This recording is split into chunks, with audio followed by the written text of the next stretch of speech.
Ibu, bapak, saudara-saudari, adik-adik para sahabat Yesus di Paroki Santo Yosef Medari dan di Stasi Santo Tomas Yekan, dan juga para sahabat Yesus dimanapun Anda berada, salam sehat semangat selalu.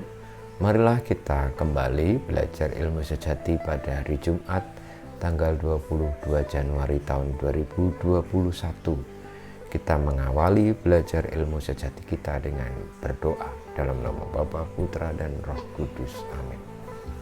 Allah Bapa Maha Setia, melalui Yesus Putramu terkasih, Engkau mengikat perjanjian baru yang kekal dan tetap dengan kami.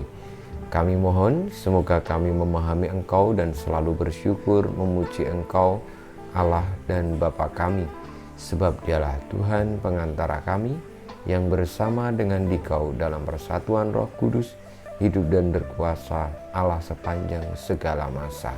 Amin. Para sahabat Yesus yang terkasih, saudara-saudariku, kita akan belajar ilmu sejati dari Injil Yesus Kristus menurut Markus bab 3 ayat 13 sampai dengan 19.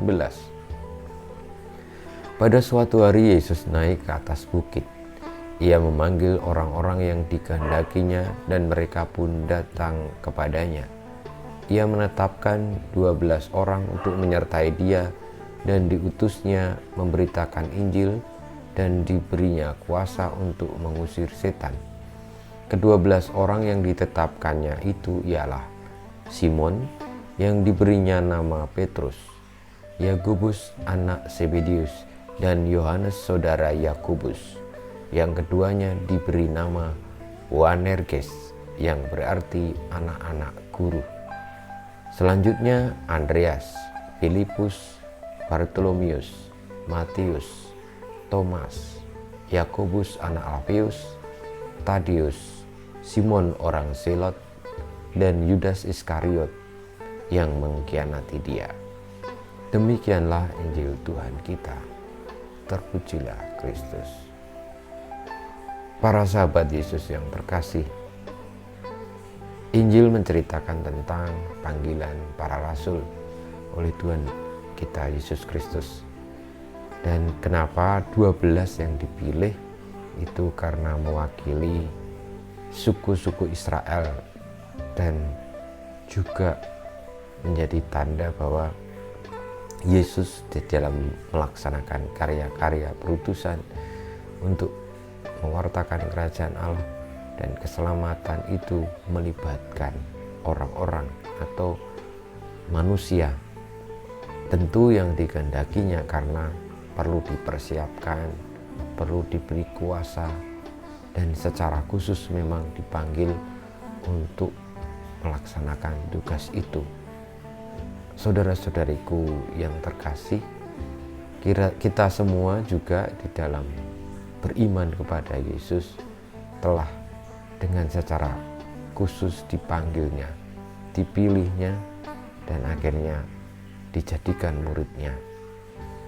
Sebagaimana para rasul, kita akan bersyukur karena dipilih oleh Tuhan Yesus. Namun juga kita menyediakan diri untuk siap sedia terlibat di dalam karya pewartaan keselamatan.